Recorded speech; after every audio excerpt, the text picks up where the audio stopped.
राज ऐसा कोई पता है क्या? क्या कहा? क्या कहा? इंग्लिश?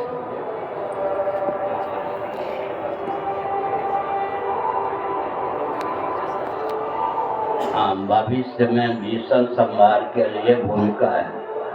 मैंने संकेत कर दिया। भविष्य में भीषण संहार की ये सब भूमिका है। ये सब प्रजापति के द्वारा भेजे गए हैं भीषण संहार के लिए बानक बनाने में इनका हाथ। सुनो, ब्रह्मा जी ने कहा मर्त्य लोक में अभिनय करना है। वहाँ जो रंगमंच पर अभिनय के पात्र प्रस्तुत किए जाते हैं, यहाँ आकर ऐतिह्य पात्र बन जाते हैं पिता माता के द्वार से जन्म होने के कारण। वहाँ प्रश्न चला कि खलनायक की भूमिका कौन प्रस्तुत करेगा। द्वापर के अंत कलयुग के प्रारंभ में ही खलनायक ऐसा हो कलयुग के अंतिम चरण तक जो पाप हो सकता अत्याचार करके दिखा दे ताकि लोगों को शिक्षा मिल सके। ब्रह्मा जी ने कहा कि कलयुग से बढ़कर कोई भी खलनायक की भूमिका प्रस्तुत नहीं कर सकता। उसी का नाम दुर्योधन हुआ। द्वापर का नाम ही दुशासन हुआ। वहाँ तो अभिनय तैयार किया गया, है इतिहास बन गया। जितने खलनायक हैं लख उनको जान करके फिर अंत में अपनी भूमिका प्रस्तुत करने के लिए ब्रह्मा जी के द्वारा भेजे गए हैं। वो भी अच्छे हैं। अच्छे क्यों हैं सुनिए। मनोविज्ञान है, दुर्जन न हो तो सज्जनों की सज्जनता को व्यक्त कौन करेगा। सज्जन न हो तो दुर्जनों की दुष्टता किस पर व्यक्त हो। बिहार में एक व्यक्ति को ऐसा दिखाएंगे तो चार चाटे मारते तो हमने संकेत किया दुर्जनों की दुर्जनता को व्यक्त करने वाले सज्जन होते हैं, सज्जनों की सज्जनता को व्यक्त करने वाले दुर्जन होते हैं। दोनों की उपयोगिता है गीता का 16वां अध्याय।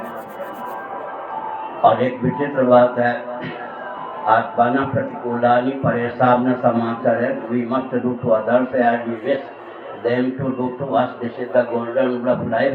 जैसा व्यवहार हम दूसरों से अपने पे चाहते हैं, हमारी बुद्धि की बलिहारी है दूसरों के प्रति वैसा व्यवहार करें। महाभारत का ही वचन है, एक हिंसक भी दूसरों से अपने प्रति अहिंसा की भावना रखता है।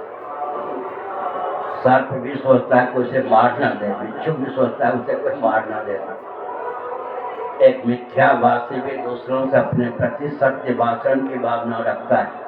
एक चोर भी दूसरों से प्रति अचौरी की भावना रखता है। एक व्यभिचारी भी दूसरों से अपने प्रति संयम की भावना रखता है। एक लुटेरा भी दूसरों से अपने प्रति अपरिग्रह की भावना रखता है। आत्मना प्रतिकूलानि परेशान समाचार। जैसा व्यवहार आत्मोपमीन सर्वत्र समम पश्यति अर्जुन सुखम वा यदि वा दुखम सहयोगी पर्वो मत गीता 6वां अध्याय। जैसा व्यवहार हम दूसरों से अपने प्रति चाहते हैं, हमारी बुद्धि की बलिहारी है, वैसा व्यवहार दूसरों के प्रति करें, नहीं तो हिसाब से देना उसाब से लेना। श्रीमद् भागवत के 7वें स्कंद के अनुसार में बोल रहा हूँ ये तथ्य। इंद्राय स्वाहा इदम इंद्राय। अडवाणी स्वाहा कहा था ना लालू यादव। उसने सोचा स्वाहा कहेंगे तो अडवाणी मर जाएंगे, अडवाणी और हिट पुट हो गए। लालू यादव ने यज्ञ कराया अडवाणी स्वाहा उसको हुआ कि स्वाहा हो जाएगा तो हमने संकेत किया। क्या संकेत किया? इदम इंद्राय नमः। द्रव्य और देवता का संवेद स्वरूपी याग होता है। मुख्य रूप से यज्ञ के दो घटक हैं, इंद्राय स्वाहा नमः। द्रव्य और देवता का संवेद स्वरूप याग होता है। जो व्यक्ति अपनी सीमा में दो प्रकार के याग का वर्णन है, मांत्रिक और अमांत्रिक। मांत्रिक याग में गिने चुने व्यक्ति विधिवत परंपरा से यज्ञों पर संपन्न अधिकृत। अमांत्रिक याग में सब अधिकृत होते हैं, मांत्रिक और अमांत्रिक। देवता के निमित्त हम चारों हवनीय द्रव्य का विधिवत निक्षेप करते हैं। अग्नि जो है देवता के मुख होते हैं, अग्नि के द्वार से ही देवता विविध सामग्री को प्राप्त करते हैं। एक्शन पद्धति जिसको आजकल कहते हैं, उसी के अनुसार विधि मंत्र भावना और द्रव्य के बल पर देवता का आहार बन के वह सामग्री उन तक पहुँच जाती है। ऐसे ही पितरों के निमित्त जो सामग्री प्रस्तुत करते हैं, जिस योनि में या जिस लोक में पितर हैं, उनका आहार बन के वो सामग्री पहुँच जाती है।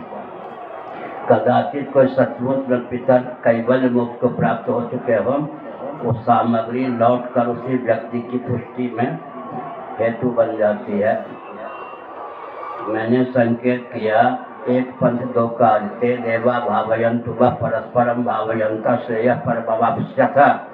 हम देवताओं के निमित्त जो हवनीय सामग्री का निक्षेप करते हैं, श्रीमद् भागवत के सप्तम स्कंद के अनुसार द्रव्य सूक्ष्म विपाक शब्द का प्रयोग है। वहाँ पर पारिभाषिक शब्द द्रव्य सूक्ष्म विपाक, उसका जो सार होता है, उसी से देह त्याग के अव्यवहित पूर्वक क्षण में भाव राज्य में हमको शरीर मिलता है। उसी शरीर से हम वैकुंठ या स्वर्ग चले जाते हैं।